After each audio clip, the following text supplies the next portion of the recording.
James, thank you for joining me on the couch.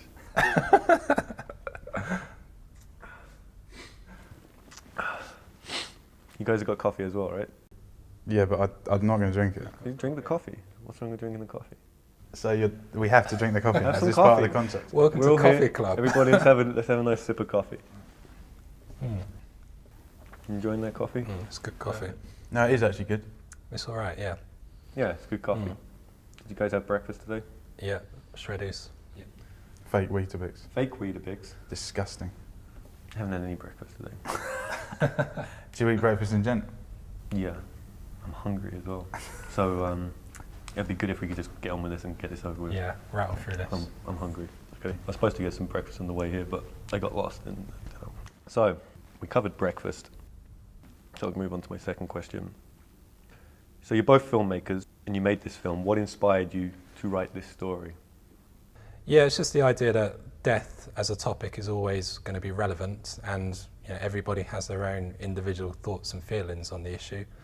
And I wanted to explore my thoughts and feelings, and just the idea of people having to face up to their own mortality when it's potentially out of their hands. And what about inspiration and influence? Was there a certain movie, certain director, or anything like that that kind of inspired or influenced your writing? No, there was no real sort of direct influences that I consciously took on board.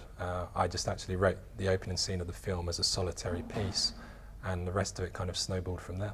You know, I thought it was a good idea that you guys didn't go into the details of how the characters had passed away, but was this something that you had written in to the characters' backstories? We did have backstories for each character.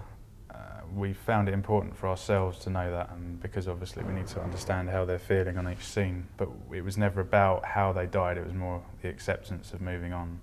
For the audience's sake, it's not, you don't need to know that, but for our sake it was essential. Were there any additional elements that needed to be attributed to the characters in order to fill them out and develop their backstories a little more, maybe even for the sake of the actors? We didn't tell them how they died to begin with, and we wanted to see how they perceived the character themselves. And I think we eventually told them how they died. Not that it changed completely how they played the role or anything, but it was just seemed like a good idea to let them know. But I think it all helped in each character's movements. Can you tell me a bit about how you arrived at the film's aesthetics, the considerations that you had to make? I think the fact that you're dealing in the story with fantasy and reality, it was very important to us to have a distinguishable difference between the two. So the fantasy side had to be perfect, so we spoke to Adam, our cinematographer. He understood our references, so when we did enter reality, you would have that shift of perspective. So it seemed like the locations played a big part in how they reflected and represented each character set. So was there a lot of planning and consideration put into that? Yeah, I mean, you're absolutely right in that the locations were very important because they were effectively personal to the particular characters that were in the scene. And did you write the location specifically into the script, or did you find that they changed as you guys went through pre-production? The general sort of idea of what we wanted was in the script, but it was just a feeling, we looked at certain locations and just felt, yeah, this is believable. Just had to have certain elements. If it had that, it was right. Sometimes you felt it, sometimes you didn't, but we got lucky. Yeah, it did have the appearance of something quite high budget, but this was only your second short film. So what kind of budget did you guys have to work with? Half of the budget was sourced through crowdfunding website. People got involved with straight away, which we were very happy with and thankful. So that covered all the cameras and the lighting, etc. And then the other half was through our own pockets. The budget did keep going up, but it was all going to be seen on screen. It was all going to be seen in the frame. You guys shot this film on a high-end digital camera in opposed to traditional celluloid. So can you explain a bit to me about the differences and why you chose to shoot like that? Yeah, the film was shot on the Arri Alexa digital camera.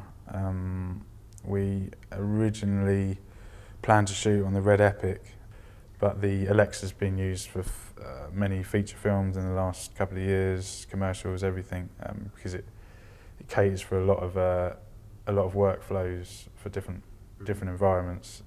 We went for the Alexa primarily because of the low light conditions for one of the scenes. The Alexa could deal with the light more than the Epic. And of course, this was your second short film, Tom. So, having used both formats now, how do you feel about each one? It all comes down to cost, really. The story needed, we think, a digital camera.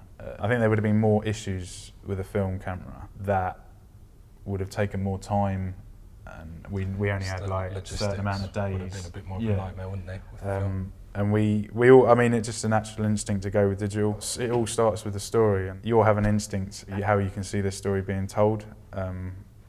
Whether that's through film or digital, it doesn't matter, but you'll have an idea of how it's going to look. And so you guys actually have your own company now, Perception Films.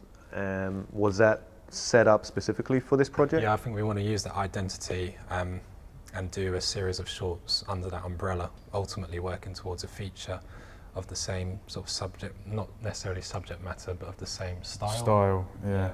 Yeah, I think we've kind of made the choice that we want to kind of focus on narrative fiction as opposed to commercials and music videos and that kind of thing.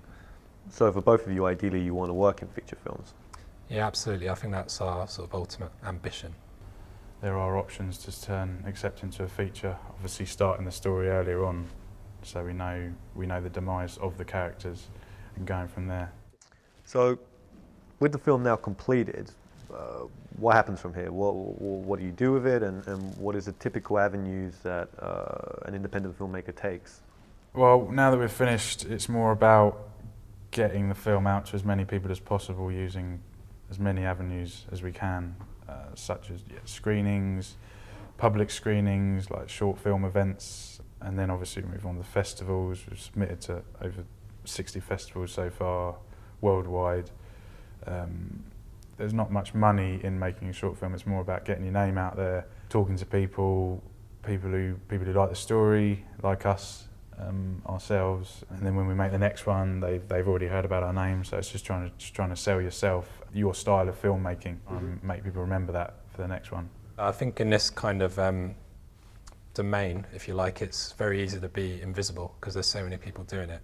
So I think having completed the film, we're just trying to get it out there as much as we can, let people know that we exist. We intend to continue making films, and yeah, hopefully be in a position where we can do that.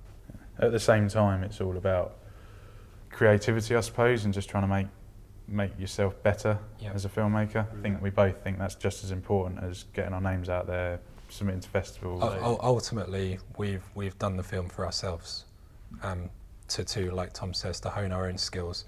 Everything else is an upshot of that. Okay, great stuff. Thanks, guys. Thanks for joining me. Best of luck with everything. Thank you. Thanks. Enjoy that coffee. Come on, people.